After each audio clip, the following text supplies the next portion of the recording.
કે એમણે આ બધું સેટિંગ ગાંધીનગર લેવલથી હોય છે. ગાંધીનગરમાં બેઠેલા ગ્રામ વિકાસ વિભાગના જે પણ જવાબદાર લોકો હોય, કમિશનર હોય કે પછી મંત્રી હોય, આ બધા લોકોનું બધાનું સેટિંગ હોય છે.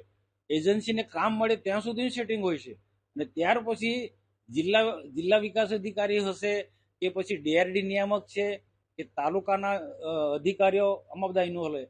અને પદાધિકારીઓ પણ જે ચૂંટાયેલા પ્રતિનિધિઓ હોય, એમાં ધારાસભ્ય હોય કે જે પણ હોય, પાર્ટીના ઘણા બધા, દરેક પાર્ટીના લોકોને, બધા લોકોને આણે ફંડ આપ્યું, મને કીધું, મને યાદી બતાવી.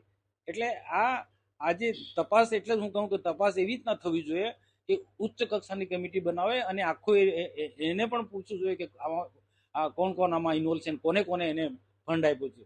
શરૂઆત ગાંધીનગરથી કરે. ગાંધીનગરના દૂધે ધોયેલા નથી. તપાસ તો આપી દેશે. મોટી મોટી વાતો કરે, એ લોકોને બી હપ્તા મળ્યા છે. ટકા એમને પણ બધાને મળ્યા છે, કોઈ બાકી નથી. ભાજપ